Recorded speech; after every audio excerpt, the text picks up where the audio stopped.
За сайн байцгаана өнөөдөр UB-Cab-ийн жолооч нараа. Тэгээд UB-Cab-ийн жолооч нар зориулсан бэлтгэл явуулдаг жолоочийн цаг подкаст.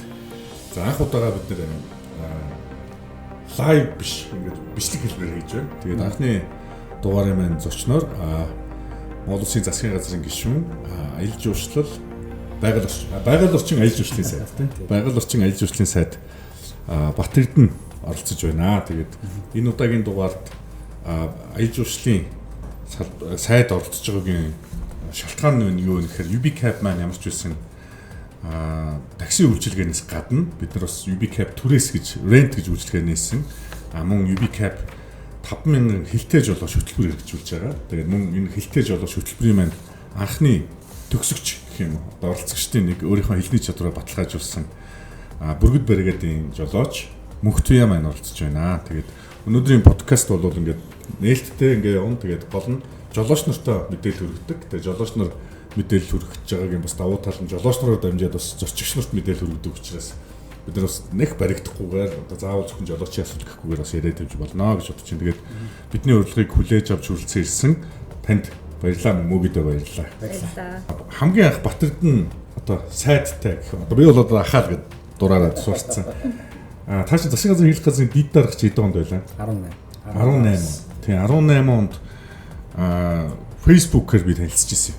Тэгээ Facebook-ээр UB-Cab-ыг 18 оны үед бас ингээл нийслэлийн тээврийн газартаа зөрчилтэй бол манайханд бас зөвшөөрөл өгнөхгүйгээл тэгжсэн чинь төрийн бас нэг эрх бүхий хүн энэ үйлчлэг ёстой амар шүү гэд шеэрлсэн байсан. Тэгээ тухайн үед бас манайх нэг энэ стандарт хэмжээ зүйдээр нэг асуудалтай нэг хэмжээ хэрэгслийн шалган баталгаажуулах тохирлын гэрчлэгээ авах дээр ингээд маш их төвөгчлөлтэй байна гэд. Тэгээд сайн байна уу бид нар ингээд та UB-Cab-ыг айгуу цаашаасан байсан учраас UB-Cab-ээс ирж байна холбогдож байна та ингээд бидний ажил дэмжлэг үзүүлж болох уу одоо ингээд бид нар ингээд хөөцөлтөд ингээд журмынхын дагуу яваад 9 сар болчихдаг гэчихгүй хүрээд ирээч гээд анх уулзж ирсэн. За түүнээс хойш шудраг өрсөлтөөр ирсэн төлөө газрын дарга болсон. За хамгийн ялгаа авахгүй ахаал нөгөө шудраг өрсөлтөөний асуудал болоод одоо UB-Cab чинь тухайд бас жоо шудраг бус өрсөлдөж байсан. Хэрэглэгчийн асуудал болоод тэг өрсөлдөөнөөс болоод тэгээ явсан.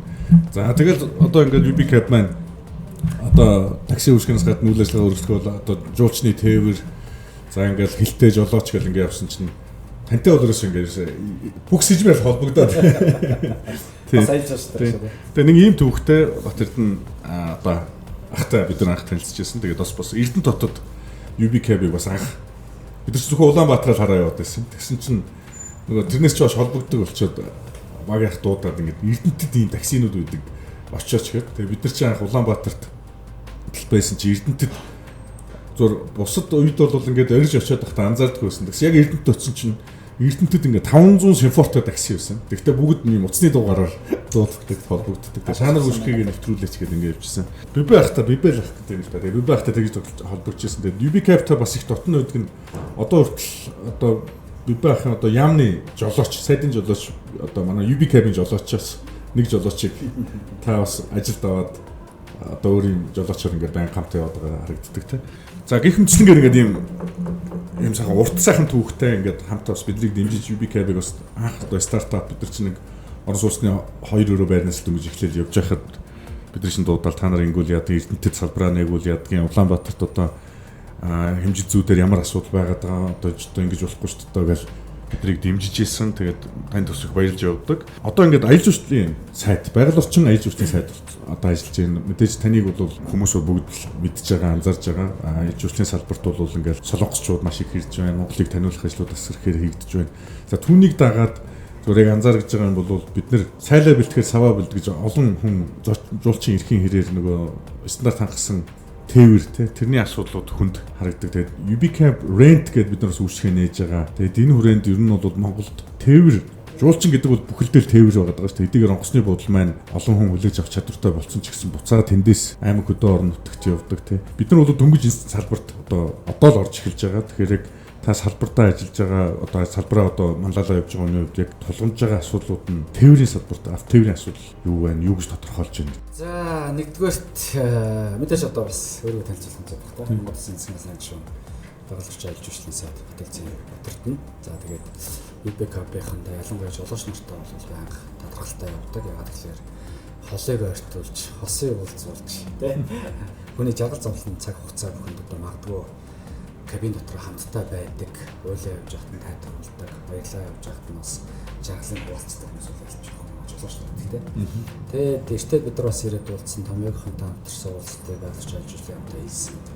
За энэ дээр бол одоо 5000 хэлтэй жолооч гэдэг бас гарч иж байгаа бол стартап байгаа. Яг тэгэхээр ирж байгаа жуулчдын маань хувьд бол энэ унаа уншны асуудал гэж байна. Төвхтэй. Жуулчд байхад бид нар өөрсдөө такси олох гэж маш хэцүү байдалтай байдаг шүү дээ. Тэгээд мэдээж одоо нийслэлээр тодорхой хэмжээний өөрчлөлтүүд явж байгаа учраас нийслэлийн такси бааз гэдэг юм уу тодорхой хэмжээний нийслэлийн бодлогод бол 100% авах хэрэгтэй болох гэж бодож байна. За мэдээж одоо англи хэлтэй анхны жолооч төгсөлт хийгдсэнд бас баяр хүргэе. Мөгийн гэсэн дээ. Тийм баярлалаа. Тийм мөгийн бас баяр хүргэе. За баярлалаа. Hello, nice to meet you. Thanks. How do you both feeling now? Монгол яг хэлэх хэрэгтэй. Монгол амтлаар мэдрэмж төрж ингээл хэлэх хэрэгтэй шүү дээ. Тэгээ ер нь бол яг хаа зүгээр 5000 жолоочийг одоо ингээд англи хэлтэй жолооч гаргаад бэлтгэхээр гаргаж байгаа төлөвлөлтөөс таатай байгаа гэж.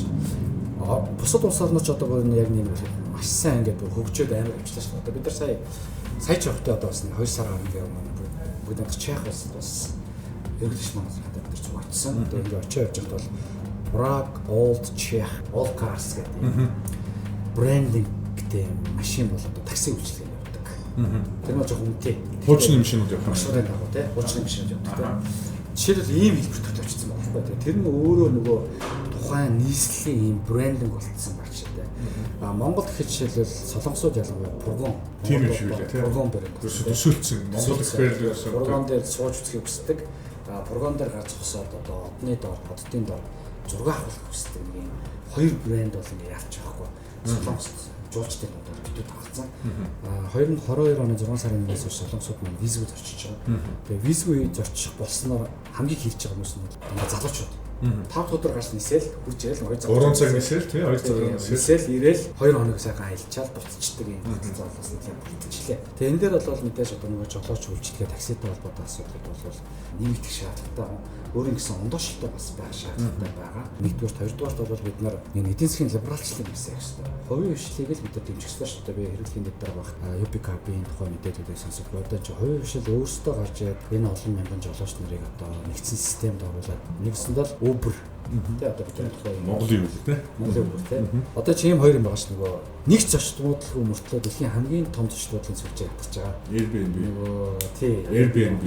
Нэг ч машингүй мөртлөө дэлхийн бүх таксиг бадж байгаа Uber байна тий. 700 хотод үзэж байгаа. Одоо тэгэл энэ чинь амар том шүү дээ. Тэгэхээр бид нар бол альч тохиолдолд энэ эдийн засгийг либералчлалын хүрээнд нэгдэлтэй хоёрдугаар засгийн газрын барьж байгаа бодлого иргэдэд ажилттай холбоотой байх боломжийг дэмжих ёстой. За гуравдугаарт бол яг мэдээж нэг стандарттай холбоотойгоос 18 онд бол бид нар юу ярьж байсан бэ? Тэгээд одоо зүүн буруу талтай хөрөлтэй машин оруулж ирэл уул нь оруулахыг хориглосон дүү замын цагдаагийн дүрм дээрээ зөвхөлтэй уралтай ганц машин зөвшөөрсөн мөртлөө буруу талтай бас л хэл байлаар ороод ирсэн байж ийж тэрийг яг оруулаад магадгүй одоо эсрэгтлийнхэн суудлаа аюултай гэж үзэж байгаа тэнд хүн суулгахын л болчихчихтэй. Тэгээд чөлөөтэй л явна гэдэг концепт зөвлөж гарчсан шүү дээ. Тэгэхээр жолооч нараа бид нар дэмжиж ажиллах хэрэгтэй. Энэ UPCAP маань бол зөвхөн Улаанбаатар биш одоо Эрдэнэт хөвсгөл за Дорнодод бас тайван очсон юм шүү дээ. Тэгээ Дорнодод байна, Ховдод байна. Тий. Ховдод бас нэлээд том. Тий сайн. Маш сайн байгаа тий. Тэгэхээр ингээл бүх орон даяар л ер нь жолооч нарыгаа айлуулахын тогтолцоонд оруулаад стандартад оруулаад аюулгүй байдалд холбоотой асуудлуудыг нэм үсэн ингээд хариуцуулаад өгчөөл нөгөө энгийн таксин сууж явж байгаа ингийн асуудал үүсгэс ихэвтэй UPCAP-ийн таксинд суугаад гарахад ядаж утсаа хийсэн ч гэсэн паспортаа хийсэн ч гэсэн за нөгөө хилтэй хүмүүс маань бас тодорхой хэмжээний зааварчилгаа хийж өгөхтэй. Бид нар зүгээр нэг ийм юм бодчихоо. Сая бид нар Prague Old Cars гэх тэрийг харчаад ер нь Улаанбаатар хотод юм маршрут гаргах хэрэгтэй. Тэгээд UPCAP-ийн төгчийг. Тэгээд тэрнгүүт нөгөө такси үйлчлэгээ нэг гэхдээ хөтөж тайлбарлагч нөгөө англи хэлтэй учраас 3-дугаар үзүүлж харуулах юмнуудыг маш тодорхой дэлгэрэнгүй үзүүлж харуулсан. Тогтолцоороо оруулчвал таксинууд маань маш ойлгомжтой болчихно. Тэгэл одоо 5000 явах газар маршрутын дагуу явж байгаа 7800 бол юу гэлээ. Заавал буухалгүй байхгүй юу? Тойрч явнгаа тайлбарлаад явчих жолооч нар. Тэр бол тий сайхан баг зарим нь бол чийжилч аюусаа мэдээлэл өөрсдөө бас имжлэгээ үнэлгээ зүйлэх процесс руу орчих боломжтой гэж бодож байна. Тэгээд 5000 такси англи хэлтэй жолооч мэдчихэж байгаа зүйлээс талархалтай баянууд бол зайлшгүй явах хэрэгтэй гэж үзэж байна. Тийм.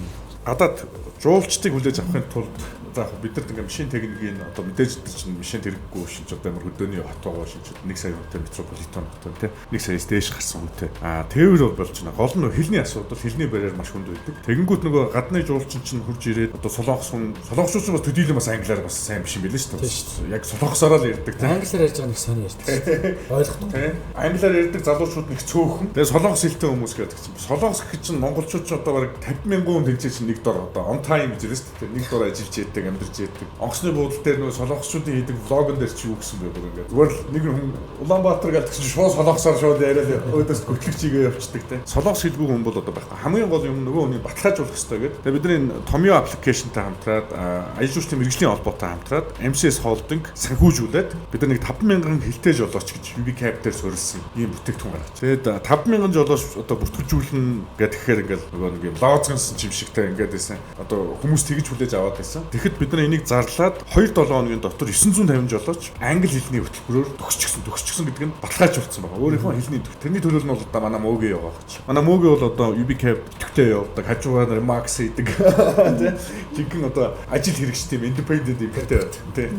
Тэгээд хажуугаар нь англи хэлтэй байна тий. Тэгээ гол нь мөөгийн маань одоо ингээд UbiCab Томьёо энэ хамтарсан энэ аппликейшнаар өөрийнхөө англи хэлний мэдлэгийг ингээд баталгаажуулчихгууд UbiCab-ийн аппликейшн дээр нь одоо хэлний сонголт гараад байна гэсэн. Хэрэглэгч талдаа. Тэнгүүд одоо 950 жолооч англи хэлний одоо тодорхой төвшинтэй гэдгээ баталж чадсан байна. Дараа нь бид нар одоо солонгос хэлний шалгуур оруулаад. Тэнгүүд солонгосчууд ороод ирэхэд би солонгос хүн гэдэг хэлээрээ сонгоход солонгос хэлтэй жуулчин одоо жолоочт нь төрүүлж дуудлага очив. Ийм болох боломжтой болж байна. За тэгээд ирэнгүүт түрүүн Батэрдэн сайдын хэлдэг аялын хөтөлбөр гараад ирвэл хот дотор те хөтөлбөр гараад ирвэл тэрийг нь илүү баяжуулсан нэгэнт одоо мөгийн англиар юм ойлгуулж чадчих мэдээлэл өгч чадж байгаа бол за энийг ингэж мэдээлэл өгөх шүү гэдэг зөв мэдээлэл өгөх хэрэгтэй те одоо яг энэ хөтөлбөр би нэг нодлон нэг Европт явж ирсэн чинь ингээд яг Парист ингээд яг ингээд нөгөө Луврын музей одоо юу л ингээд маршрут нь ингээд байж идэг яг л нэг өдрийн маршрут гэж ингээд хэдэн евро гэж яг л тэр маршрутаар хүмүүс авч явдаг, мопедтай авч явдаг. Мопедэн дээр суулгаад аваа явдаг. Яг өдөржин яваад ингээд тойроод ирнэ. Тэгэл явангууд яг л тэр одоо хөлийн газруудаар л тэр жуулчин төвлөрдөх газрууд нь ингээд байнгын яг тэр хүн те. Тэгэхээр тэр аялал жуулчлалын хөгжил, аялал жуулчлалын жуулчдыг идэвхтэй байлгах тэр юмд бол энэ хүн болгоны оролцоо аягүй чухал юм байна л гэж байна. Тэгээд энэ үрээнд ямарсан UbiCab ихний ээлжинд 950 жолоочийг англи хэлтэй гэдгийг баталчаад 14 хоног гэдэг. За мөөгийн хувьд энэ шалгалт өгөхөд хэрэг хүнд байв. Ер нь бол энэ хөтөлбөрт хамрагдсан сэтгэлээсээ бас болцсон тийм. Баярлалаа. Би UbiCab-д яваад одоо 2 жил болж байгаа. Анх орсон цагаас л эхлээл англи хэлтэй жолооч ийм хөтөлбөрийн тусдаа ийм одоо миний YouTube ийм юм байна уу гэж айгүйх асуудаг байсан. Та санаж байгаа бол. Тэгээд шалгалтын үед болохоор хэцүү байгаагүй. Англи хэлний анхан ерөнхий шалгалтыг би угаасаа 100% өгсөн. Тэгээд жолоочор зориулсан дахиад тусдаа бас нэг жолоочийн шалгалт дээр нэг 83% та тэнцсэн. Угаасаа ер нь яг цэвэр нөгөө нэг байнга ярьдаг Америкт угаасаа олон жил байсан болохоор зэрэг бол нэг хэцүү санагдаагүй. Мөгийг одоо ажиллаа хийж байхад жуулчид мэдээж UbiCab-аар хэрглэж таарж ирсэн баг. Тэр нь таарж. Зөндөө таардаг. Ер нь маш их таардаг. Тэгэл ерөөсөө нэг таарсан л бол тэгэл ерөөсөө байнгын үйлчлүүлэгч болдог. Тэгэл уц тэмдэглэж аваад ерөөсөө заалаа. Хэлтэй юм байна гэж тий. Айгүй баярлдаг байхгүй. Тэгэл хамгийн түрүүнд дуудлага аваад уцаар залгагаал тэнгүүд өөдөөс ингээл confused ингээл айгүй хөөрхөн өрөвдөлтөө ингээл тэгэл заа гэл ингээл яриад хэлэнгүүд айгүй баярлтыг айгүй баярлж хүлээж авдаг өөшгүй гэл тэгээд цаашаа өргөжлөл явдаг та. Энэ нөгөө нэг даваад л зүгээр танах төр байгаа. Юу гэхээр нөгөө сүлжээ байдлаар ингээд аюу том баазад бүрдүүлчихлээ шүү дээ. Одоо шинэ товд байна. Эсвэл одоо бид нар нөгөө нэг Монгол Засгийн газар дээр олон улсын дөрвсийг зэрэглэлийн онгоцыг бодоод байна. Одоо бид нар солонгосын тийм чонжуугаас шууд мөрөн болох гэдэг байхгүй юу? Тэнд буунгууд такси явахгүй хилтэй жолоо шигтэй болчихсон. Тэгэхээр тэн чинь жишээлбэл солонгосоос 100 үнэтэй онгоц буулаа гэхэд 100 солонгос жуулчин буугаад пирк гэж явхад бүгдээрээ фургонтой байна гэж бодож шүү дээ. Хэцүү. Тэгэхээр яаж ч авахгүй жишээлбэл зарим нь мөрөндөө 1-2 хон, зарим нь шууд хаашаа хатгал гараа гэн, зарим нь урагшаа одоо төмөр болоо галт руу гараа авчихсан, зарим нь магадгүй одоо эренчлэн бол дамжуулаад цаашаа дахтуу хатгал руу гараа авчих гэж бодно те. Тэгэхээр энэ нөгөө бас нэг рентэн танах дээр байгаа даа тийм нөгөө фургон байна одоо асфальт нь байна дүүч гэдэг бид нар байгаа байхгүй. Тэгэхээр энэ чинь нөгөө олон улсын онгоц орон нутагт буугаад орон нутаг дахь олон улсын дөрвсийн зэрэглэлийн онгоцны буудлын дээр одоо мөрөн ч юм уу ховд ч юм уу далан задад ч юм уу доонд ч юм уу буухад тэнд маш одоо хэрэгцээд байна. Усаагаар мэд хэрэгцээд байна. Яалтчгүй одоо ингээ англи хэлтэй жолооч хэрэгцээд байгаа ч гэж байгаа байхгүй. Тэгэхээр таад маань одоо нөгөө сая 900 гэсэн орон нутгаас бас байгаасаа гэж бодож байгаа би. Хүсэл байгаасаа, дөмнөгөө байгаасаа, тий ховд байгаасаа юм бодлогын өрөөнд цаашдаа юм орон нутг руу чиглэсэн бодлогыг ихээс төлхөө хийж өгвөл бас их зүгээр. Манай хөсгөлийн хувьд чинь нөгөө жуулчийг авдаг газар учраас бас л ярина шүү дээ. Ер нь тэгээд одоо Монголын аялал жуулчлал хүч хамгийн том барьер болж байгаа хэлний л асуудал байгаа шүү дээ. Үйлчлэгээ. Заавал ингээд нэг тур оператороор дамжаад нөгөө тур оператор нь хэлтэй хүмүүсийг сонгон шалруулаад бэлтгээл тэгэл тэрэндээ ингээд харагддаг байх биш.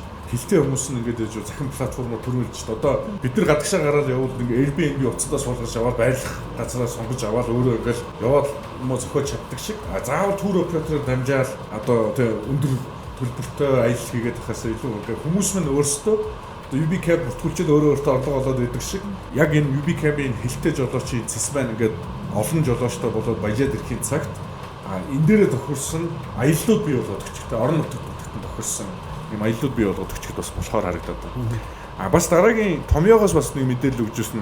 Бүх жолооч нар бүгд хэлний мэдлэг бол байх. Тэгээ одоо технологи хөгжсөн учраас энийг бол дараагийн шатнд гаргаж болно. Тэрний юу нэхээр ингээд нөгөө Google ингээд voice-аар шууд хоорондоо ярьж байгаа шүү дээ. Хэлний сонголт таниал монголоор ингээд ярингууд нөгөө тань англиар орчуулж өгöd утсаар одоо шууд юм translator application тийм. Тэгмээ томьёогийнх тэр болохоор нэг жоохон дутагдaltaй байгаад байна. Их урт болохоор сайн орчуулад одоо богинохон болохоор муу орчуулад байна. Сонголтоор нөгөө тэнгууд бид нар чи юу нэг айгу богино ярьдаг нөгөө буруу ярь зөв болгоно гэдэг өгүүлбэр зүүн бүтэс их замбраагүй ярьдаг юм л шүү. Тэнгууд тэрэнд нь зориулсан тийм аппликейшн хийж байна. Тэгээ яг жолооч нарын хоорондын харилцаанд нь зориулсан тэрийг хэрэглээ сургачвал нийтээрээ ер нь бид нар ингээд жуулчд хүлээж авах санаа зовхгүй болчих юм. Эртээ тус тэр томьёогийнхаа уулзалтан дээр танд хэлж байгаа жишээ нь хөвсгөлд ингээд түр бааз ажиллаж байгаа хүн тэр аппликейшн бол зайлшгүй хэрэгтэй байхгүй тийм. Ингээд хаанхын ч үрээд ирсэн зүгээр монголоор ярихад нөгөөх нь яриад өөрөө хоорондоо юу өсч чинь би өндөг шарвж идмээр байна. Одоо яа гэдэг өдрийн хэдэн дүүрэг бүгэр гэх тийм. Ингээд яриад авах боломжтой юм. Технологийн хөгжил бол бас ингээд жижиг гэлтгүү одоо ингээд магадгүй салбарын сайд ирчээд нэг жолоочтой таны нэг юм такси жижиг аппликейшнтэй ирж ингэж бодох. Гэтэ энэ жижиг гэлтгүүгээр суур юм бол энэ ялчгүй хүн хоорондын харилцаан дээр үүсэж байна. Аялал жуулчлал хүн хоорондын харилцаа, тээврийн асуудал энэ юм байгаад байгаа маа гэж. Орон нутг руу чиглэсэн юм дээр бид нар одоо эх 7 хоногт 9 төгнө. Бид нар нөгөө family UB cab болохоор family гэж бид нар ингээд UB cab жаахан ингээл 10 жолоочтойгоос л нэгсэн. Тэгээд 10 жолоочтой бид нар ингээд явж байгаа л ингээд ингэж ингэж одоо 45 мянга болсон. 45 мянга. Одоо жишээ нь тантай ойр гэвэл одоо Эрдэнэт одоо чинь тааж бол Эрдэнэт хүн гэж явдаг шүү дээ. Эрдэнэтэд анх одоо UB cab-ыг бидний энд нэг юм зах зээл өгнө гэж зааж өгсөн чинь Батэрдэн сайдтай одоо манай тааш Эрдэнэтэд ер нь ямар учиртай юм бэ? Бэбэ сан гэж яваадсан шүү дээ. Тийм манайхан бүгдээрээ байдаг тийм. Тэгэл яг нь Эрдэнэтийн манай нөгөө нэг хаашаач явсан 500 төгрөг байсан эхлээд. Тэгээд сүүлд 1000 болоод ингээд явчихсан. Тэгээд үйлчлэгээ сайтай. Ойрхон учраас гол дотор одоо нөгөө гэр хоорондоо айгүй ойрхон. Тэгээд бид нар чинь гараа суугаад хаанаас ч нэг гэсэн яриад хэдэн төгрөг километрын тэд гэдэг байх байхгүй байсан шүү дээ. Одоо бол харцсангүй бас ингээд нэлээ хариулсан. Одоо UB cab болсон шүү дээ. Тэгээд нөгөө номоцын эсрэгтэлт манай 6 дугаар мэгтэй UB cab явчихсан шүү дээ. Энэ хаасайг бол хаалган дээр UB cab гэж наацсан шүү дээ. Очсон чи. Тэнд чинь манай нэг залуу бүр ирсэн шүү дээ. Эрдэнэт рүү Бацух гэдэг Эрдэнэтийн салбарын захирал энд ажилладаг байж байгаа. Тэгээд анх бол Бацух чинь ингээд Uber-д Америкт 4 жил явж байгаа. Тэгээд UB cab жолоочоор ажилд орсон гэдэг. Uber дээр нэг над руу бас бичээл ингээд чатаар бичээл. Uber дээр ийм өөрчлөлт байдаг. UB cab дээр ийм хийвэл яа гэдэг юм ингээд. Хүчээ яс их мэддэг өрөөд иргээд. Би өөрөө Uber-д явж үзчихсэн юм аа. Тэгээд нөгөө хүнээс дуудаад "Та чи манад ажилд орох уу?" гэдэг. Өөрөө жоохон яриулсан чинь би ингээ Америк 4 жил болсон юм. За би бол чамд Америкийн цалин өгөхгүй. Чи дэ ажиллаж чадна гэвэл гэдгсэн чинь ямар ч үс нэг 6 сар UB cab-д ажилласан. Тэгээд манай хүн чинь Ярмагт гэр авцсан, байр авцсан. Тэгээ Ярмаг энэ хоёрын хооронд яг өдөрт ингээд яг амьдралынхаа 3 цагийг зарцуулж байгаа юм. Өглөө нэг цаг 30 минут, орой цаг 30 минут зарцуулж байна гэдэг. Тэгснэ огийн чиний анх ажилд авахтаа хэлсэн үг чинь үнэн байна. Яасах үнэхээр амьдрч чадахгүй. Гэхдээ би чамд өшөө өндөр цалин өгье гэхээр чинь Америкийн цалинлаа өгч чадахгүй тийм. Амар хэцүү байна гэсэн. Тэгээ юм ярьж яснаа битээр зундаа шууд яриан дундаа гэсэн чинь төгжил дундаа замдаа нэгнийгээ буулгах гэж явж байгаа. Чи юу нэг үл би Эрдэнэт төссөн шүү дээ. Чи юу Эрдэнэт түн нүүх юм уу? Нүүх юм гэсэн чи. За би эхнэртэйгээ яриад тэгсэн. Оройн залгаснаа эхнэр явъя гинэ гэсэн. Шууд тэр өдөр нь яваад маргааш нь нүгээр шууд нүгээр. Энэ Улаанбаатарт яах. Тэгээд тэрнээс хойш Бацукыг очсноос хойш нэлээсээ ичвэцсэн. Нөгөө хариуцсан эзэнтэй бол. Тэгэхгүй нөгөө нэг аппликейшн авчиж бид нар нээчээл ингээд хариуцсан эзэнтэй болоод нэлээсээ ичвэцсэн. Тэгээд анх бол яалчгүй бибэ сангийн залуучууд бидний чинь тэнд одоо салбараа нэгээчээ гэдэг ингээд явж ирсэн. Яалчгүй Эрдэнэт одоо баг Эрдэнэтийнхээ өөрсдөө марцсан байсан. Хаашааж явсан 1000 төгрөг. Тэр нь болохоор заримдаа жолооч тохиролтой 3 км мянгаар явах. Нөгөөх нь болохоор заримдаа үйлчлүүлэгч тохиролтой. Тэгэнгүүт нөгөө ачааллын үе байхгүй болцгоо чинь. Тэр чинь бүр хол явуулдаг хүмүүс ихтэй шүү дээ. Тэгээд ингээд айгүй тээврийн асуудалтай байсан. Тэгээд одоо UB Cab Эрдэнэт 3500 жолоочтой болсон байна. Тэгээд 3500 жолоочтой гэр бүлийн өдөрлөг гэж UB Cab Family гэдэг өдөрлөгөө бид нар одоо хийх гэж байна. Тэгээд Эрдэнэт очиж хийх гэж байна. Жолооч чинь бас нэг хилтэй жолооч хөтөлбөрөө бас одоо танилцуулах юм. Тийм. Юу их зүгээр юм биш үү? Family гэдэг нөгөө жолооч нар маань бол нөгөө кабин дотор ганцаараа явдаг гэдэг шиг бас нэг ажлын байртай мөнгө олоод байгаа мэт боловч хүн нийгмийн ам. Тийм. Асуудалтай. Нийгэм шиг хэвээр. Ингээ байнгын юм харилцаанд орж явах хэвээр. Зовлон жаргалаа хуваалцаж явах хэвээр. Хамт олонтой байх хэвээр. Тэ ингээд спортын арга хэмжээс болоод гой мэдэгдэж шүү дээ. Тийм. Ингээд ихлээр нөгөө нэг би бас сүүлд Эрдэнэтэд очиод гэсэн ингээд таксинд ялч байгаа. Ер нь очиод Эрдэнэтэд машин ундаа яг тийм ойрхон болохоор нэгдүгээр болчихсон. Хоёрдугаар ойрхон газар гараад ирсэн боловч тэгээд UB Cab орж ирсэн гэдэг за ямар өөрчлөлт гарч ийн гэсэн чинь айгүй гоё юм хамт олонтой болж байна. Зовлон жаргал хуваалцдаг болж байна. Дээрээс нэг асуудал нь юу вэ гэхээр ингээд ялангуяа зуны үйлдвэрлэл юм дамжин өнгөрөх жуулч аялагчтай тоох өндөр гэж боддог. Тэгэнгүүт нөгөө би бинийгээ аюулгүй байдлаар хамгаалалт жишээлбэл ингээд хүш миний нэгээд ингээд ингэчингүүт шууд 10 таксиг бүрэх гээд аваад. Тэгээд эхэндээ тийм процессүүдээс явдаг гэсэн. Тэгээд сүүлдээ нөгөө нэг UB Cab-ийн би биндээ юм амь гэдэг юм. Нэг нь юм баг хүй гэдэг нэг кодтай шүү. Код мод баг хэлбэл тас гэл нөгөө машинууд дахиад аваад тэр UB Cab-ийн хаяа аюултай. Тэгэхээр UB Cab дотор жолоочтой муудалж байгаа. Тэгээд амин ч бас юм хөргөр юм гарцсан. Тэгээд тэр нь өөр нөгөө жолоочд аюул өндөр сэтгэл ханамж нэгтэлтэй нөгөө талдаа бас хэрэглээ талтай хүмүүс их юм үйлчилгээний соёл сурах тийм. Гэхдээ одоо тэгэл би хоочин зүгээр л хүнийг нэг газараас нөгөө зэгт буулгах ёстой гэж би боддог байсан. Одоо бол би ингээ явж байхдаа үйлчилгээний соёл хажууд нь тамхи татж болохгүй юм байна. Хүүхэдтэй явж байвал хараал хийж болохгүй юм байна тийм. Энд чинь нөгөө ёс зүйн ухамсар төлөвшлийн асуудал төгөлдөд байхгүй. Тэгээ энэ чинь нөгөө та хэдий хийж байгаа тэр сургалтууд аюул олон лекцүүд за энэ ивент арга хэмжээнүүд ингээд эргээд нөгөө нэг юм гэр бүл нөлөөллийн юм аюул том соёлын хувьсгал бас орж байгаа юм байна шүү дээ. Тэгээд 3500 жолоочоор дамжуулаад магадгүй жишээлбэл 3500 гэр бүл 3500 гэр бүл гэдэг чинь одоо 3-аар үрчгэд 100000 гаруй асуудал байхгүй. Тэгээд 100000 хүний нөлөөллийн асуудал гэдэг бол бас л мундаг шүү дээ. Ер нь бол. Тэгээ улсын хэмжээ дээр бол одоо 45000 жолооч 130,000 гэдэг чинь бас л. Бид явжсэн анх ингээд UB Cab бол явахдаа бид чинь ингээд анх эхэлж байхдаа за болохгүй өөрсдөө өнгөө таксинд явна гэж хийжсэн шүү дээ. Нийгмийн даатгал энэ төр төлт юм аа. Одоо хувийн орлогоо. Хувийн орлого. Тий. Одоо хувийн тэтгэврийн сангийн хууль бүлээгдэж байна. Тэр бий болчвол бид нар бас хувийн тэтгэврийн үйлчлэгийг одоо бий болох бас боломжтой юм байна. Эсвэл тэр санд нь бид нар гэрээ байгуулж ажиллах юм байна гэж харж байгаа. Хуримтлалтай жолооч хөтөлбөр бидний хадгалан зээлийн оршоо байгуулсан. Улсын хэмжээнд одоо хамгийн богино хугацаанд 2000 гишүүнтэй бас хадгалан зээлийн оршоо манайх болчиход байна. UB Cab кредит гэдэг хадгалан зээлийн. Солонгосын нэг юм байдаг шүү дээ. Нөгөө нэг Нуноб банк гэдэг хөдөө аж ахуйн банк. Тэр нь ямар банк вэ гэхээр анх хажуусан байгуулсан юм байна. Наац ч ярьж байгаа. Хөдөө аж ахуй чиглэлийн хүмүүс ингэж нэгдэж санхүүгийн корпорац үүсгээд тэр санхүүгийн корпорац нь яадаг вэ гэхээр өөрсдөө мөнгөө тэнд хадгалуулна. За нэг нөгөө талдаа бүх эдийн засгийн хэрэгтээ тэрүүгээр дамжуулж яадаг. Жишээлх юм бол зээл авч болно. Тухайн одоо санхүүгийн корпорацаас наах одооны бол хөдөө аж ахуйн банк нөхгүй. Хөдөө аж ахуйн банк нь бол яг тэрнийхээ өөрийнхөө гишүүнчлэлтэй хүмүүстэй нөгөө зээлийн хөнгөлөлтөө зээл өгдөг. Одоо гадна талд жишээлбэл 5% та байвал дотор талд 3% өгдөг, 2% өгдөг. Хадгаламж нь байрлаж яадаг. Дээрээс нь жишээлбэл нэгдсэн юм тогтолцоонд орсон учраас жишээлбэл хавар газар тариалан эрхлэх үеэр тэр чинь өөрсдийн гэсэн нөгөө бензин колокод болцсон. Тэнгүүд тэндээс очиж зээлээр аваад байгаа. Нөгөө бүх хүн чинь бүх мөнгөний эдийн засгийн хэрэглээ зөвхөн тэр банкаар явуулна. Одоо би нэг газар тариалан компанитай байлахад би зөвхөн тэр банкаар л авч шаардсан. Өөр ямар ч банкаар авчихгүй. Тэнгүүтээ зээлгийн систем дээр нь ч юм уу эсвэл одоо хөнгөлөлтөө одоо шатхуун авах ч юм уу те одоо процесс нь ингээ авчдаг. Тэгвэл төрд аягүй амарх болчихсон. Төрд яадаг вэ гэхээр энэ ч нэгсэн тогтолцоонд орчуулчаас төрөөс сая ковид үед яасан бэ гэсэн чинь газар тариалан үйлчдэг бодлогын хувьд байхын тулд за бид нар танах дээр татврын бодлогыг яг газар тариалан эрхлэгчтэй бид нар шатхууныг 30% хямдруулсан. Тэр нь тэр хөдөө аж ахуйн банкных нь шатхууны бензин колокодоор дамжуулж хэрэгжүүлчих жоохоо. Тэнд нь хямдруулсан юм чинь гишүүн байгууллагууд бэлэн байгаад байгаа учраас бид нар шууд 30% бидний хөнгөлөлтөө үнээр одоо шатхуунаа түвшин аваад эхэлчихсэн. Тэгэнгүүт нөгөө тал төрийн үүсэж байгаа хэрэг нэгэн шатхуун та нарт ингээд хөнгөлөлтөө нийлүүлж байгаа юм чинь та нар буудааныхаа үнийг нэхгүй шүү. Будааныхаа үнийг нэхгүй шүү. Тэ? Нарийн ногооны үнийг нэхгүй шүү. За энэ дээр тохирё. Ингээ бодлого нь авчиж байгаа шиг. А тэгэнгүүт жишээлбэл ковид үеч нэг аюул өндөр хязгаарлалтууд хэлж шээ. Энэ маш явж болно, энэ маш явж. Манайс нэг боо босчихгүй үгүй байл тэр нь бараг хэрэг болоо сууд нэрмэн цагтаа дээр шалтгаалдаг. Бөөн дарга нарын асуудал бол ингээл хин одоо яваад идэв хин явдаг ингээ проблем үүссэн тий.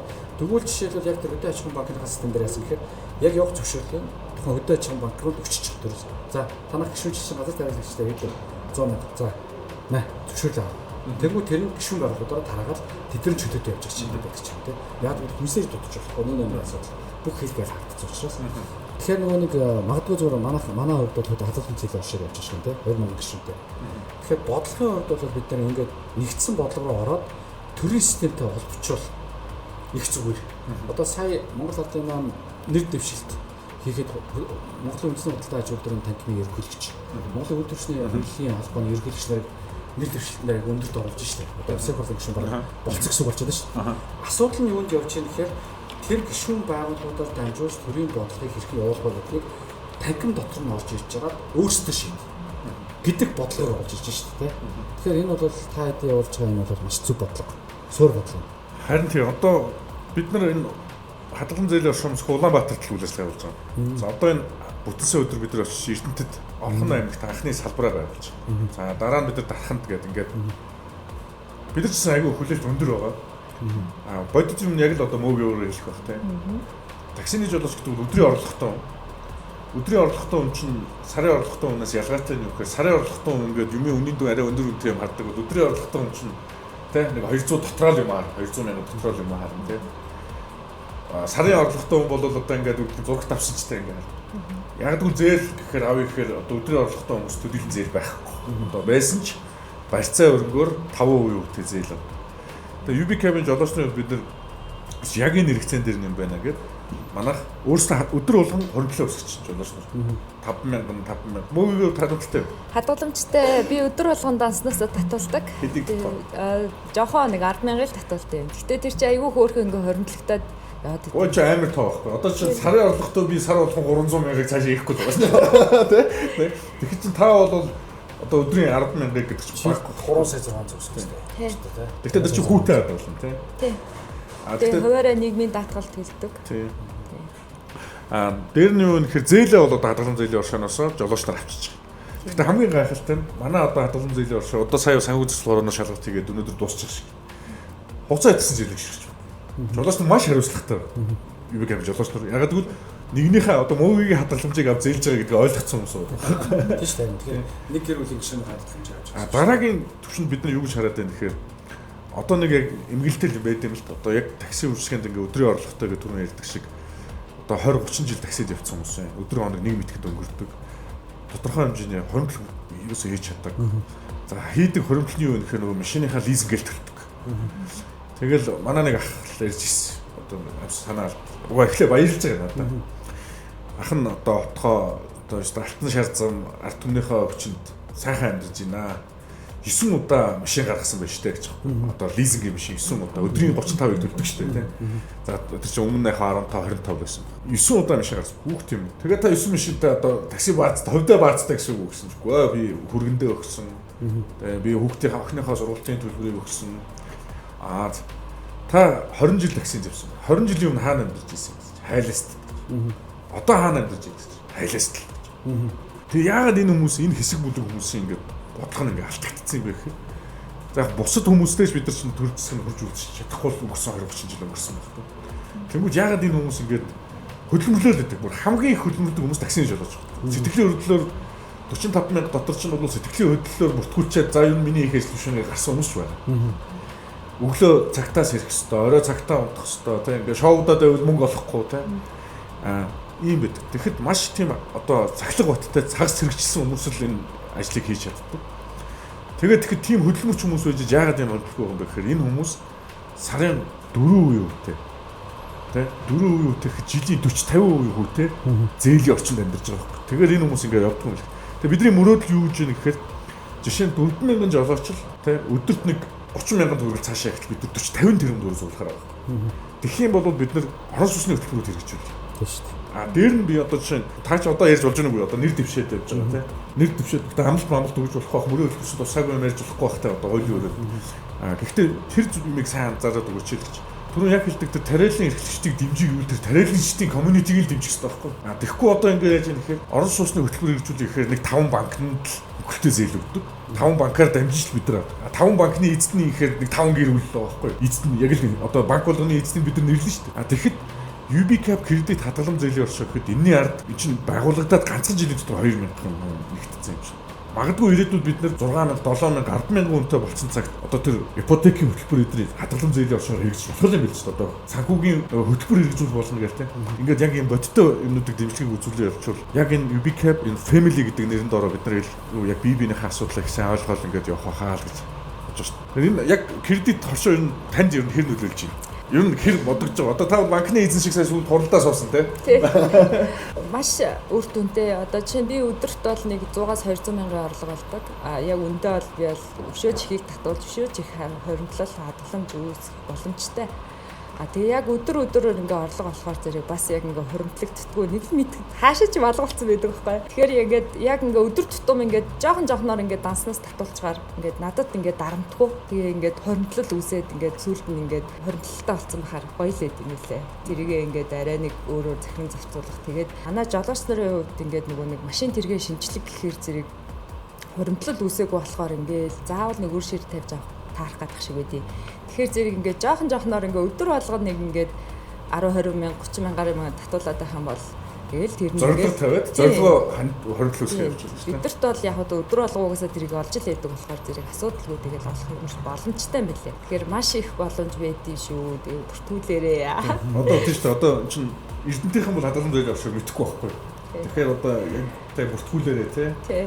Гол нь тийм хүмүүсийн хадгаламжийг бид нар та бүгд Улаанбаатарчуудын таксины жолооч нарын тий одоо хоригдлуулсан мөнгийг бас та хэд маань зарцуулж байгаа учраас бас хариуцлагатай байгаарай тий. Тэрийг нь бас манайхаа үстэй ер нь хариуцлагатай шүү. Улаанбаатарын бол хариуцлагатай байгаа тий. Эрдэнэтийнхэн бүр хариуцлагатай байгаарай. Тооцоор гарсан чинь харамсалтай гарсан байсан чинь гэтэл сургуулиудын 96% нь Улаанбаатар хотод байдаг. Өөрхөн өнөдөө. Гэтэл хүн амынхан 48% нь Улаанбаатар хот, 52% нь Хөдөө хот. Аж ахуйн нэгжүүдийн 70 орчим хувь нь Улаанбаатар хотод байдаг. Одоо 30% нь Хөдөө хотод нэгжүүд байдаг. Тэнгүүд нөгөө саяны хуримтлалтай холбоотой асуудлууд үүсэж эхлэнгүүд хуримтлалын 77% нь Улаанбаатар хот, 23% нь Хөдөө хот. Тэгэхээр энэ чинь юу гэсэн үг вэ? Хөдөө хотод хүн амьдрах боломжгүй байгаа юм гэсэн үг. Ажлын байр байхгүй. Хөндлөл байхгүй надад ч орлого байхгүй гэсэн тийм. Тэгэхээр засгийн газрын нөгөө хөдөөгийн сэргэлт хөтөлбөр хийж гол үндсэн суурьшилтгаан бол яг юм гэсэн үг байна. Одоо бид нар нөгөө үндсэн нөгөө Go Mongolia-гийн хүрээнд 5,000 хилтэй жолооч гэдэг гэж байна шүү дээ. Одоо эсрэг хоцоогоос болоод автовокзалаас болоод үйлчлэл явж байгаа шүү дээ. Тэгээ энэ дээр бол маш сайн хэрэгжижээ гэж бид нар хүсэж байгаа юм хэлдэг. Яагаад тэгэхээр нөгөө ирж байгаа жуулчдын манууд хэдийгээр зарим нь одоо компаниудаар дамжиж ирж байгаа ч гэсэн хөтөлбөрөөс гажих хүсэлтэй жуулч нэгсэх юм байна. Хоёрдугаарт зөвөр өөрөө одоо интернетээр харж байгаа чууд хайгаад ороод ирдэг жуулч бас байна. Дэлхийн даяар 1 тэрбум 460 сая хүн аялж байна. 1 тэрбум 460 сая.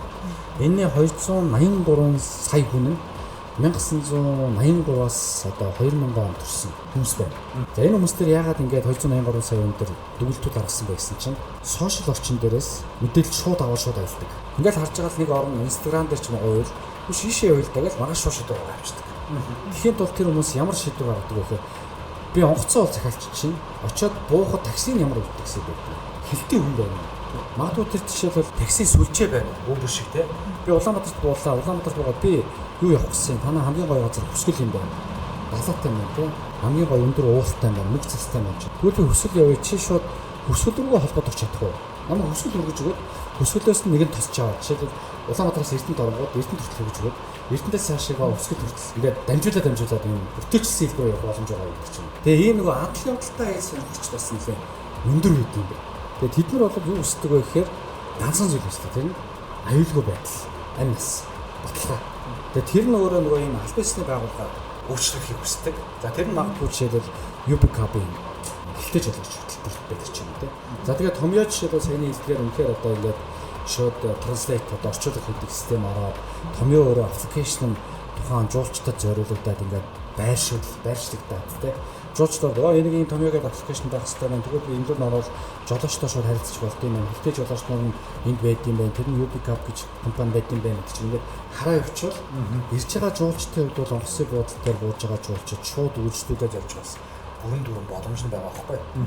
Нэг талдаа бол энэ ч одоо үгүй Монгол хүн 10,000 төгрөгөөр одоо үйлчлүүлээ явж байгаа бол гадны хүн одоо $4 ч юм те $4 чинь 12,000 төгрөг ч юм те. Тэгээд тайлбарлуулч чинь нэмэлт одоо төлбөрөд авчих гэсэн шүү дээ.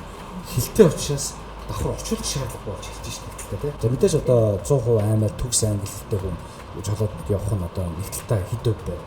Нөгөө талдаа дундаж ярьдаг нь хэд өв байна. Анхны шатны мэдлэгтэй хэд өв байна тий. Тэгэхээр ингээд нөгөө английн зэрэглэлүүдээр нь бас ингээд тодорхой хэмжээнд ялгаад англиад жолооч нарын листүүдийг оруулчих юм бол магадгүй нөгөө талдаа жуулчдад маш тийм үйлчилгээ авахд амар төхөн болох болов. Энэ дээр бол Монгол Цэнцэн газар байгуулж ажиллаж байгаа юмас бүрэн дүрмж явж бас бүрэн боломжтой болов гэж бодож байгаа. Тэгээ яалчгүй аливаа нэг ажил хэрэг үйл хэрэг болохын тулд тэгэл ингээд санаанаас эхэлдэг, тэгэл зорилгоос эхэлдэг. Магадгүй одоо нэг 5-6 жилийн өмнө эргээ харахад UbiCab Улаанбаатарт байхгүй бол яах юм те. Бид нар бүгд л ингээд гараа өргөөр тэгэл анх бидний гэсэн эхэлж байхад хэн юу гэж одоо аппликейшнаар такси дуудаал та нар хэн энийг зохион байгуулах гэхэд өнөөдөр бид нар ингээм аймаг болгон салбартай болж байна. 45,000 хүн нэгтгэж болж байна. Тэгэхээр энэ болгон чинь ингээд ийм санаачлагаас эхэлдэг. Түрүүн хэлдэг нөгөө тэр бүм хүн аялж байхад бид нар тэндээс авахын тулд яг л тэр хүмүүсийг нэг хүн ингээд ямар ч асуудалгүй ингээд зорчоод аялаад буцаад явхад тэр хүн чинь сошиал медиад ашиглаж байгаа шүү дээ. Бүгдөө Facebook дээр Монголд очиод ийм платформоор аялаад би мөөгээ гэж жолоочтой таараад мөөгээ намайг тийшээ санал болгоод Эрдэнэтийн UbiCab-ийнхнүүд тосч аваад те. Ингээд явцсан гэдэг ингээд явхад маш богино хугацааны дараа ингээд энэ хүн хоорондын харилцаа, энэ бүх юмнууд нь энэ технологиор суурлаа шийдэгдэхээр энэ аялал жуулчлал гэдэг чинь бол ногоон мөнгөтэй мөнгө. Ерөөсөө ингээд валют Монголд мөнгө орж ирэх юм бол нөгөө төгрөгийн мэн ханш жоохон чангараад ирвэл бидний авдаг цалин одоо доллартай харьцуулахад чангараад ирнэ гэсэн үг шүү дээ тийм. Түрүүн та бас нэг зүйл өндлөлт юм. Тэгэхээр яалч хүн орон нутгийн хөгжил гэдэг. Тэгэхээр эмзэг байгаа байхгүй. Одоо UbiCab-ийн салбарыг байгуулах гэж яг Монгол улсын бүх аймгийг 3 удаа тойрч үзсэн. Яг би бол нэг бодлын UbiCab-ийн буйнд одоо маш их хацтай нүд нэгж байгаа байхгүй. Эхлээд ингээд Эрдэнэтэд очиод салбар байгуулахад яг бизнес хийж байгаа хүний хувьд бол ингээд бүр ингээд өөрийгөө чинхэж авмаар ингээд бүр допамин ялгаж байгаа байхгүй. Ягаад тэгэхээр ингээд нэг хэсэг бидний үеийн залуучууд Улаанбаатар хотыг л одоо ингээд Монгол улс гэж ойлгоцсон. А бусад газар руу бол мэдгүй эмээ өвөө байдаг. Тэнд очиж амарчаад ирдэг, зун очиж амарчаа буцдаг. Бусад үед Монгол улс бол ерөөсөө Улаанбаатар юм байна. Одоо ингэж ойлгодог байсан бол яг хөдөө очиод бизнес хийгээд нөгөөх нь ингээд бодтой болоод дээр нь бүр бид нар чинь Эрдэнэтэд Улаанбаатар хотын операторын төвөө танаас нэг асууж байгаа те нүүлгүүл яат юм бол яад юм бол гэсэн чинь бүр тэгсэн шүү дээ. Бид нар чинь Улаанбаатар оператор ажилдаа уу гэхээр олдохгүй. Яг өндөө цалин нэг сая хэдэн зуун мянган төгрөг тэгээ ирж очих унаандаа болоод операторын мэргэжилтэнд өндөр цалин өгөхөр олдохгүй. Тэгээд Эрдэнэтэд нээсэн чинь баг яах нэг өдөр ярьсан. Маш манаа нэг дүү байдаг юм ажилд авах гэж би зөв байсан байгаа л да сайдруулах яриад хөө ажилд авах гэж юм гэдэг. Орон нутагт очихоор ажлын байр хийх нөгөө ил цаатай. Ажлын байранд орох хүмүүс ихтэй. Ажилгүйдлийн нөгөө талдаа суд толгоос нөгөө талдаа даваа толгоо байна. За яг Эрдэнэт. Тэгээ 3 удаа ингээд UbiCab-тай ингээд салбар байгуулахад тойроод үзэхэд Монгол бол үнэхээр энэ хөдөөгөө сэргээхгүй л бол дахиад хэцүү болж байгаа юм. Үнэхээр хэцүү болж. Тэгэхээр яг энэ хүрээнд түрүүн тайлж л даа орон нутгуудад за яг ингээд UbiCab яг энэ байдаг үүсгийг очиод нээлээ. Хот хөдөөгийн хөгжлийн ялгаатай байдал дээр ер нь таны салбарын сайд одоо нэг л одоо салбарын сайд засгийн газрын гишүүн ороод ирсэн учраас дээр нь манай жолооч нарыг одоо хүмүүс өндөө ярьдаг шүү одоо ингээд улс төр ярьдаг гэн. Гэхдээ би олон жил одоо энэ чиг ингээд жолооч нартай харилцаад ингээд явж байгаа юм. Хувийн хөгжлийн хувьд манай жолооч нар ингээд өдөрт 20 хүнтэй ярьсаар байгаад хувийн хөгжлийн хувьд бол асар өндөр болчихсон. Ямар ч асуудал ярьсан ингээд хагас үгээр ойлгосон. За гэдэг ингээд айгүй тийм юу хөгжсөн юм лээ. Тэгэхээр танд бас манай жолооч нар дамжаад бас зорчигч гэдэг чинь одоо UbiCab чинь одоо 1 сая аппликейшн хэрэгжилж байгаа хэрэглэгч байна. Тэгэхээр энэ хот хөдөөгийн хөгжлийн хувьд одоо энэ засгийн газраас юу яг одоо яах юм? Би бол үнэхээр шившигж байгаа. Орон нутгийг ингээд очиад харахаар ер нь бол ийм шүү дээ. 1998 онд нийтдээ 992 аж ахуйн нэгжийг ховчилснаар бид нар өгүүлдэргүй болсон гэдэг. Бид нар чинь хувьцаа өөрсдөө үйлдвэрлэдэг байлаа. Гутлаа үйлдвэрлэдэг байлаа. Савнгаа үйлдвэрлэдэг байлаа. Ноос ноолоор арьс шир бүх юмаа бид нар үйлдвэрлэдэг байлаа. Тэр үед бол жишээлбэл ажилгүй хүн гэдэг ойлголт байна. Яг тэгэхээр үйлдвэртэй учраас. Гэтэ нөгөө талд үйлдвэр чинь худалдаа авагчтай байсан юм шиг. Нөгөө социалист улсууд нь бүтээгдэхүүн гарч байгаа. Одоо Улс холбоот улсын гишүүд худалдаж авдаг сан. 88 онд Монгол улс 2 сая хүнтэй болсон. Тэгэхэд 1988 онд би 2 сая хэрэгж нэр. Шаазан гарны өө тийм үү? Тийм. 88 оны улсын баяраар бүрдүүлсэн. За.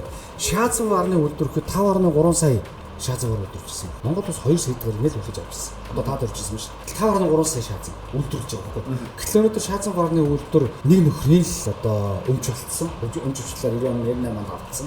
За ингээл тэр хүн одоо жил тэр Америк хэлтэй сургуульд нэг жилийн $250,000 чөлөөлөл түрээсээ 800 сая төгрөг болоод гिवчих байхгүй. Гэтэл бид нар өнөөдөр шаазангаа гаднаас удаж авч байгаа шүү дээ. Процесс нь юу вэ? Тэгэхээр хөдөө орон нутгийн ялангуяа бид нар энэ үйлдвэрүүдийг их сайн гаргах хэрэгтэй. Энэ бичсэн хөгжлийн бодлогын гол концепцүүд ерөөсөө юм. 6 сум тутам нэг үйлдвэрлэлийн төвтэй байх хэрэгтэй. Үйлдвэрлэлтэй байх хэрэгтэй. Бид нар яагаад өнөөдөр малчтай аршир өнгөчтэй вэ? Яагаад гэвэл тэр арширээр хийдэг бүтээгдэхүүн багуулж байгаа шүү. Үйлдвэр багуулж байгаа шүү. Тэгэхээр аршир хинт ч хэрэггүй. Хаягч байгаа. Үйлдвэрд нь өгдөг жидүүгээр дэмжнэ тест. Жидүүгийн ус төрчн авчиг. Ер нь бол яг хувийн хвшлийн хувьд бол ажлын байр үйлдвэрлэл ашигтай бодлого төр гаргаж ирсэн тохиолдолд хувийн хвшил өөрсдөө юм хийж штэ. Өөрсдөө чинь. Жишээлбэл аршир өөрөө үнэтэй болох боломж бол үйлдвэр.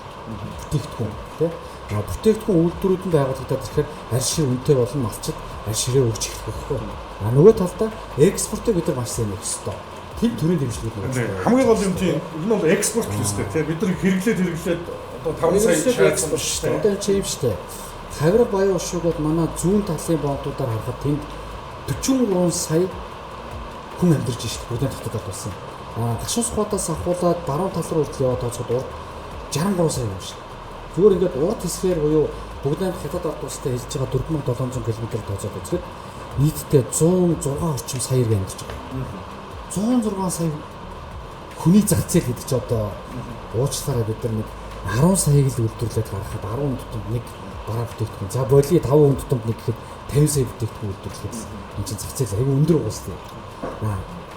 Би зүгээр нэг зүйлийг батсан юм. Манай нэг өсгөлд болоод юу ярьж байгаа гэхээр хөх баавга гэдэг нэг юм том ялангуяа Монгол Улсын засгийн газрын мөрөө хөтөлбөрт байгаа, үйл ажиллагааны хөтөлбөрт байгаа 2024-28 оны Монгол Улсын одоо Монгол Ардын мөрөө хөтөлбөрт байгаа нэг зүйл юу гэхээр аялал жуулчлалын өөрөө гож орон нутгт буюу аялал жуулчлалын брэнд бүтээгдэхүүнийг хөгжүүлэлт үйлдвэрлэлийг тусгашсан байхгүй.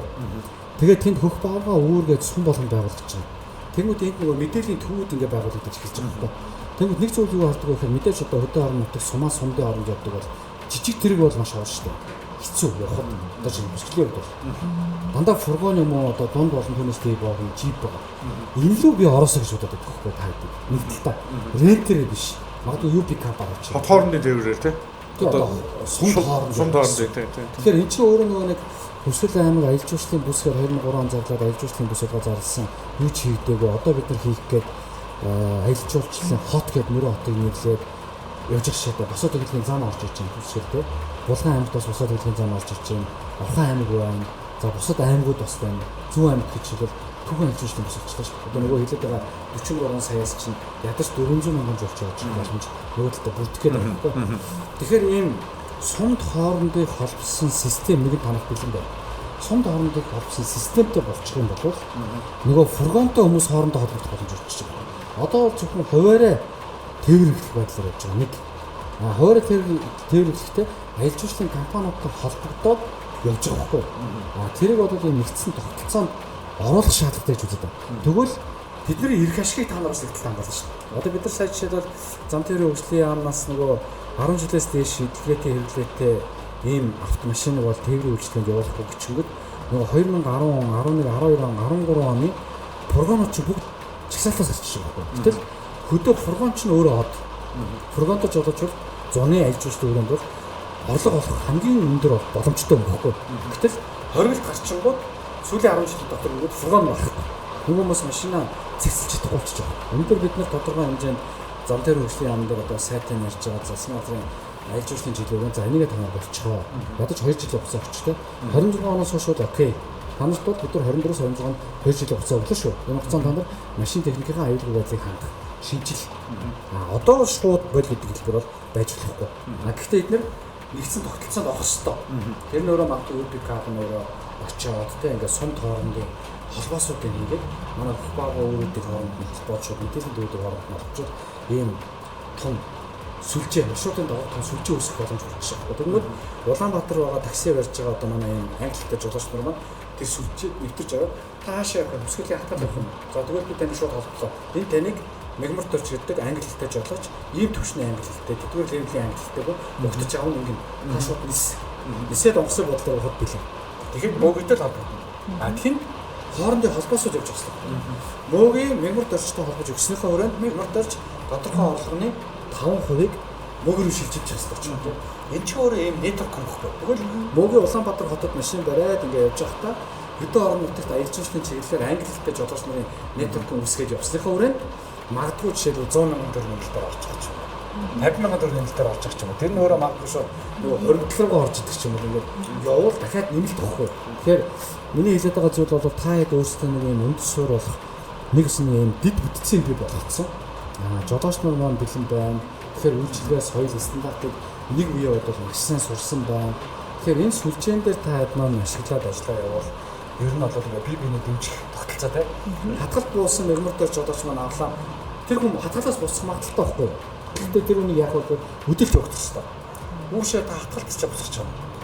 Үгүй та энэ цагаан үүр орчлоо. Цагаан үүр одоо 100 салаа мод байдаг 250 жилийн настай тий. Та тэр модон дээр очиод ингээд үр хөвгдөх байх юм бол үр хөвгтэй болдог ч юм уу. Гой гой домгоос нэрж өгвөл хүслээ шивэндэг гэдэг. Нөгөө жуулч тий. Нөгөө жуулчин чи явах сэтэл төрч их байхгүй юу? Бид тийш яаж явах юм? Оо манай найз байгаа. UBK баталгаатай битээ санаа зав. Дуудлаа нөгөөх нь хатгал дээрээс ирээд авлаа.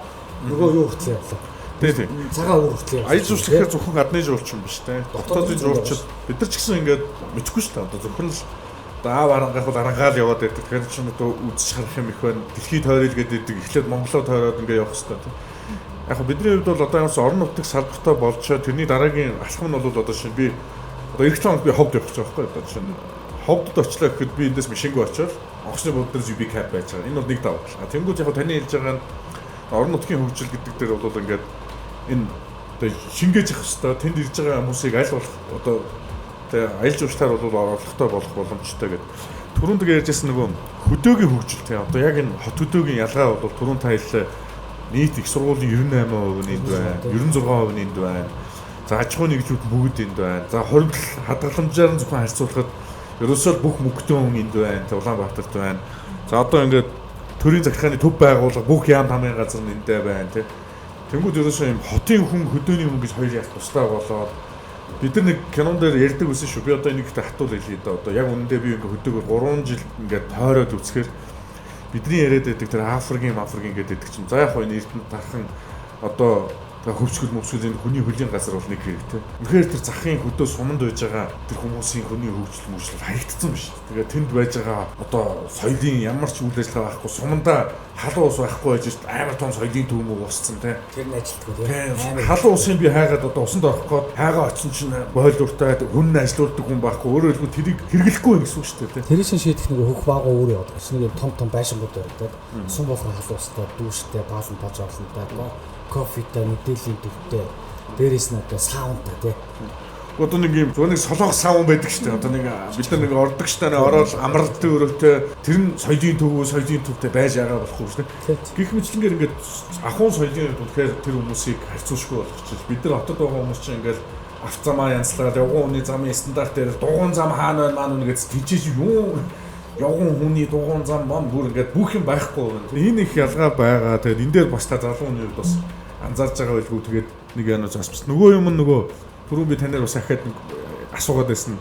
Энэ Монгол хөдөөг хөгжүүлэх боломж нөгөө мэдээж үйлдвэрлэл өгчих хэвээр. Үйлдвэрлэл хөгжих гэх нь худалдан авалт байх хэвээр. Нөгөө социализмын үед нөгөө бүх ажиллаж байсан үйлдвэрүүдэд ховжсон нөхөр ажиллах боломжийг худалдан авахч байхгүй болоод ирэхээр нөгөөдөл чинь тэгэл эзэнгүй болоод эзэнтэнүүдийн бас бурууч хөвчсөн юм билээ. Ер нь бол тий цаг үе нь болоогүй байж хад эрдэнэ бий болоогүй байж хад эдгээд тоноо дуусгасан юм шиг. Зүгээр бид нар юу гэж харсан гэхээр Монголд бол ерөөсөө ингээд нэг олон юм байхгүй байна. Аялал жуулчлал байгаа юм байна. За тэр бол тээвэр ингээд хэлний асуудлаа ингээд шийдэх явахад энэ UBK-ийн зорилгууд байна. За дараагийн бидний зорилго бол тэр мэдээж уулуурхай муурхай уусаа байгаа явж байгаа. Тэр бол одоо ингээд явж. Дараагийн юм бол ерөөсөө мал аж ахуйн хөгжил юм байна. Тэгэд одоо сүүлдээ би ч бүр ажиллаа өгсөн одоо өөгийн гэж байна. Ажиллаа өгөөд миний ажил чинь подкаст хийдэг гэж. UBK дээр одоо юу хийж ийм нэхээр ийм номоо тэгээд малчтын UBK хийж. Тэгээд бид нар нэг 45,000 жолооч нэгтгэж чадсан юм чинь. Бид нар энэ чинь юу гэхээр эрэлт нийлүүлэлт хоёр дээр л уулзсан шүү дээ UBCAP бол. Энд одоо такси барих хэрэгцээтэй юм хүмүүс байна. Нөгөөх нь юу вэ гэхээр юу дуудах одоо таксид явах юм байна. Тэнгүүд бид нар юу гэхээр e-nomad гэдэг юм малчтын юу хийж байгаа байхгүй одоо нэг аппликейшн UBCAP шиг малчтын UBCAP хийж. Тэгээ энэний хүрээнд одоо бид нэг ингээд мал аж ахуй дурлаа судлаад ингээд ирсэн чинь төрөлжсөн ингээд хийх ёстой юм асар их байгаа даа төрцгийн үднэс. Тэгээд энэ хүрээнд ч гэсэн дараагийн сэдвэр Батэрдэн сайд одоо энд маань анхаарал өгөөрэй. Тэгээ хэдүүлээ ингээд би бол ингэж бодсон шүү дээ. Одоо бид нар ингээд одоо сонгуул болохоор ингээд одоо мэдхгүй хөгшөрчиж манайд те одоо манайсын хүмүүс зөндөө нэр дэвшиж чинь бүх намаас нэр дэвшиж чинь те ингээд хүн болгон нэр дэвшээл ингээд явж чинь тэнгүүд сонгуул болохоор ингээд бие биенийгаа муугаар хэлээл янз бүрээ болол за эсвэл нэг одоо юу гэдгийг Батэрдэн сайд одоо юу гэдгийг хэн байдгийг те нэг 100-аад нэг улс төрч байгаа шүү дээ Монголд нэг одоо 128 улс төрч за тэгээд нэг сайд майд дарга нь хэд байдаг. Тэгээ энэ хүмүүс Монгол улсыг хөгжүүлэх ёстой юм шиг бид нар ойлгоцсон. Тэгээд хөгжихгүй байгаа болохгүй байгаа юм болгоноос ингээд урд нь гараад явж байгаа хүмүүсээ баалаад байдаг. Сүүлдээ ингээд зүрх шимшрээд улс төрч болох хүн байхгүй. Улс төрч болъё гэхээр хүмүүс үгүйгүй ашиг шиг хоошоо суудаг те. Ийм үед одоо зөвхөн дотроо бодож байгаа юм нь бол энд компани захиралч бай, те одоо ердийн таксины жолоочч бай. Бид нар ингээд нэг юм те ердийн биш те UBCAP-ийн таксины жолоочч бай те. Бид нар ингээд бүгдөө л энэ улс орныхоо те одоо яг л энэ UBCAP family гэдэг чинь монголчууд нэг гэр бүл байж урагшаа харж ингэж явах хэрэгтэй болов уу гэж бодож чинь тэгээд үнэхээр түрүүн би хэлсэн нөгөө хүн болгоо ингээд улс төрөөс холдоод улс төр мус төр ингээд хоошоо мошоо гэл ингээд явж байхад ингээд би баг яхаа гэдэг та улс төртөө өөр их дуртай юм а тий. Гэр хүмүүнд нэг хэлв муу хэлүүлээл гол нь баг яхшин нэг бусад нэг юм дарга нарыг бодоход Батэрдэн сайд чинь нэг юм уулзаад ихээр за хийзээ гэл ингээд тэгээ би бол хийзээш хувийн юм ярьж тань дээр орж байгаа гэдэг ингээд нэг юм яриад нэг жолооч хөтөлбөр яриад нэг ингээд ярьдаг тийм болохоор тэгдэг байх л да ингээд ажил яриад уулздаг болохоор тэгээд энэ ажилдаа их дуртай байдаг. Гэхдээ ингээд нөгөө талдаа дургүй байх юм нь юу гэхээр ингээд хүн болгоо ингээд би өмнөөс нь өвдөд идэх хүн болгоо ингээд бүлийдэл алдаа гарахыг хүлээгээл те нэг янз бүрийн ингээ баг ахчуул янз бүрийн санаачлагтай хүн юм л та ингээ хонь хөтөлбөр гэж жуулсан нэг жуулсан нэг хонь хөтөлбөр гэдэг. Гэхдээ тэр нь ихлээр хүн сонсоход тэнэг юм шиг сонсогдож ирсэн чинь яг үндэ нөгөөх нь бодитоор ажиллаад эхэлсэн би ямар тэнэг гэж боддог өөрөө ямар тэнэг юм бэ гэж бодсон шүү дээ. Бүр солонгосын дуучин ирсэн өөрийнхөө хонь цомгийнхоо нэрийг өглөөч байна. Гэх мэтлээ ингээд гоё ингээд activity байж чаддаг юм. Тэгээд нээлттэй аягүй гоё тийм эргэнлэг байдаг танд баярлдаг шүү. Тэгээд битэн шантраараа тэгээд Эрдэнтийнхэн маань одоо жолооч нар хөвсгөлийнхэн байгаа. Тэгээд би бол хэлсэн тэгээд манай подкаст та нэг орж ирээ салбарын нэгэнт төдөө бид нар ингээд 50000 жолоочийн хөтөлбөр энэ тоглоом биш те одоо энэ үнэхээр бодиттой хэрэгжээд 14 хоногт 950 жолооч ингээд хэрэгжээ явцсан. За энэ UBCAP брэнд гэдэг түрүүн яг хэлдэг бид нар зөвхөн хот доторх биш хот хооронд одоо Эрдэнэтэд очиход вагоноор буухад те бид нар дурын машинаа захиалаа сонголтоор захиалаа явчих энэ боломжуудын бас ингээд нээсэн энэ үйлчлэгнүүдээ ярилцахын хүрээнд за бас одоо Эрдэнэт одоо хөвсгөлд байж байгаа жолооч нартаа бас уриалгахад те энэ хүнийг маань бас дэмжээрэй те одоо бидний л одоо энэ бол юу гэдэг нэг тийм муухай л нэг сонгуул болохоор ингээд нөгөө нэгийг дэмжээд өгөө дэмжихгүй ч байгаа юм шиг эсвэл сонгуул болохоор нэг дарагд одоо яагаад байгаа юм биш яг үндэ Батэрдэн сайдын хувьд бол UBCAP бид нар ёстой нэг юм 2 өрөө байранд байж хахаас эхлээл яамаар ахын дүүнэр ахын танахыг хэрэгэлдэг гэдгийг би мэдчихэл хөөе та хэрэглэх гэсэн дарга юм бэ төрд ажил би одоо хэрэглэх гэсэн дарга юу ч хийх мэдэхгүй шүү дээ юу энэ стандарт хэмжүүлэлтүүд танд хамааралтай бид нар 9 сар явж байгаа гэх ингээд бүх талаар ингээд явсан шудраг улсын эргэлтийн төлөө газар гэж явхад бид нар ч зөв буруу өрүүлгээл та өнөөдрийг хүртэл одоо Эрдэнэтийнхэн мэдж байгаа дөө одоо Эрдэнэт байж байгаад одоо хамаагүй болоод бид 3500 болж чадсан ингээд заавал зөвдөлтөд өрөвтэйгээл ингээд юм яаж яхад төрд байж байгаа хүмүүсийн төлөөлөхгүй чинь шудраг улсын ч хэрэглэгчийн төлөө хэрэглэгч бүр урдаа суухгүй байх үзэгдэг юмыг дуурж ирсэн те тэгээ ингээд явж исэн учраас UBCAP-ийн жолооч нарыг бас би боломжоор тий гэр бүлээрээ энэ хүнийг бас дэмжээрэй гэж би бас уриалах байна. Тэгээд энийг үгүй тэгээд ер нь бол нөгөө хүн одоо энэ сонгуул гэдэг чинь одоо ингээд биднийг төлөөлөх хүнийг бид нар сонгож байгаа тий тэгээд боломжоор хэдүүлээ тэгээд хамтарч ажиллаж болох нь бол хэдүүлээ ингээд дэмжиж явхад миний хувьд бол нүүр улаахааргүй хүн гэдэгт бол би танд итгэдэг. Тэгээд таны дараагийн одоо төрийн энэ одоо төрийг маань тохируулах гэж хэлж болохоор байна л да бид нар яагаад салбар болгонд хийгээж маш их байна. Тэгээд энд ингээд шантрахгүй ингээд зүтгэж байгаа энэ ажил хэрэг чинь амжилт хүсье сонгуулийнхын ажилд бас амжилт хүсье. За баярлалаа. Бүх жолооч нартай амжилт хүсье. Бид нар засгийн газраас бас жолооч нараа заавал олгохтой байх хэрэгтэй. Ажлын байр бий болгоод өөрсдийн байтугай өрөөлийн амьдрал ахуйг авч явж байгаа талаас нийт жолооч нартай ялангуяа UB Cup-ын жолооч нартай гүн талархал илэрхийлье. Баярлалаа. За баярлалаа. Баярлалаа.